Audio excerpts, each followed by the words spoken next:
Welcome back, everyone. Today we're talking about switch heel flips, and I've covered the regular heel flips a few times. I just figured it would be appropriate to do switch as well because I feel more comfortable doing switch. That's definitely my strong point, switch heel flips, and I don't feel as confident with the regular and the fakie. So, and you guys have been requesting switch heels for a while, so I figured I'd just go for it.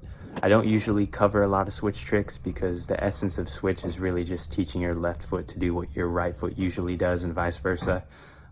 It's really just about teaching yourself how to learn skateboarding, all over again. And kind of like, I guess, learning how to write someone a letter with your non-dominant hand. You just kind of feel like a little kid all over again. So, but the more you can familiarize yourself with kind of rolling around switch and stuff, the easier it'll become over time. I would definitely recommend learning how to skate switch sooner than later, even if it's just kind of rolling around. So the same concepts really apply for the regular heel flips as they do switch. So it's really just about getting the setup right. This is how I prefer to set up for it. Just have the front foot right below the bolts, and I mean pretty much right below it, almost touching the front bolts, and the back foot in the trusty corner pocket.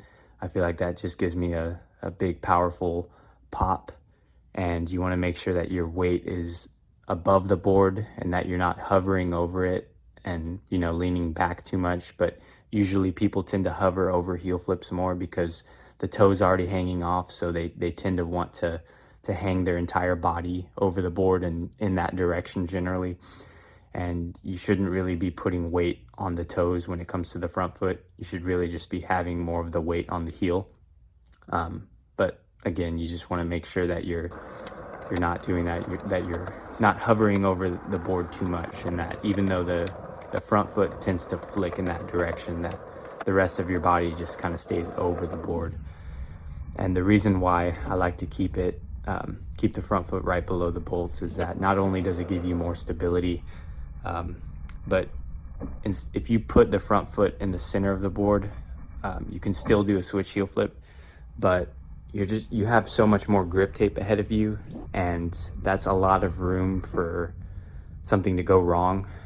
When you start sliding the front foot up the board, you don't really need that much sliding action going on. You just want to hit it off the nose, and of course not directly forward on the nose. That would be more of like a switch ollie, but just a little bit diagonal to the point where it flips the board, it levels it out, and gives you a little bit of a tweak on that over time. As you get more comfortable with just doing the switch heel itself, you can then start sliding it more and more up the nose and just decide what that tipping point is that gives it the perfect tweak. And to really just compensate for that tweak, you just suck up the back foot more, and that's what gives you that sort of tweaked out action once you catch the heel flip. So just practice getting the flip in at first, and then you can kind of mess around with the direction of the flick and just see how you can tweak it. But essentially the tips remain the same.